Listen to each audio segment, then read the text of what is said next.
There was a time my father started a job of slaughtering goats and sheep in the villages. It worked like this. If you had a function or family ceremony, instead of buying ready meat, you would buy a whole goat or sheep and then hire someone to slaughter it for you, unless you chose to do it yourself. My father became very good at the job and charged 3,000 shillings. During that period, life at home was financially tough, but that work helped keep our family afloat. Luckily, my father rarely lacked 1 or 2 jobs every week. For a while everything flowed well, but later customers started tricking him. After he finished slaughtering, they would deliberately delay paying him until the meat was cooked and served. In the villages, it was believed that if you slaughtered an animal and then sat down and ate the same meat at the ceremony, you were considered part of the function and therefore should not ask for payment. However, there were parts of the animal the slaughterman was traditionally allowed to carry home, especially the liver and sometimes the intestines if the owner was generous. Those were called the slaughterman's pieces.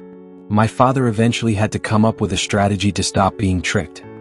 He said, "From now on, immediately after I finish slaughtering, the money must already be in my pocket before I leave. I will also keep my face looking angry as if I'm upset with someone, so customers will fear delaying me." Surprisingly, the strategy worked very well. Then one day, a very funny but terrible situation happened. It was around June, and there was a huge demand for slaughtering services in the villages. During weekends I would accompany my father and help him with the work. One day we were called to a large family gathering ceremony. When we arrived, we found out there were 2 goats to slaughter, and the ceremony had already delayed. The family wanted everything done very fast because some foods were already prepared and the firewood was running out. My father decided to divide the work. He gave his friend Chris 1 goat and promised him 1,000 shillings afterward, while I remained helping my father.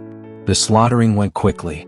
Afterward, my father picked up some metal tongs, pierced the 2 livers, 1 from each goat, and placed them across the hot fire to roast. We were all exhausted because after slaughtering we still had to cut the meat into smaller pieces. By the time we finished cutting the meat, the livers were fully cooked. So my father, Chris, and I ate them. A few minutes later, my father entered the house to request payment from the family spokesman who had hired him. That man came outside and said, "All right, you are done nicely. Before you leave, go bring me the 2 livers." We placed them in the house because every member of our family must eat a small piece for unity. Our family has done that tradition for generations.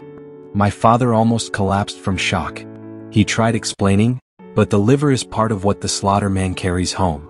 Besides, we already roasted and ate them because we were exhausted after the work. The man became very serious and replied, "You should have carried away the rest of the meat and left the livers." I almost laughed, but I held it in. The man continued saying those goats had been very difficult to find because they were virgins, and now my father would have to replace them with another 2 virgin goats. At first I laughed inside, but suddenly my face changed when the man added, "Otherwise, my family will start dying one by one because you have interfered with our ancestors." Now even my father became frightened.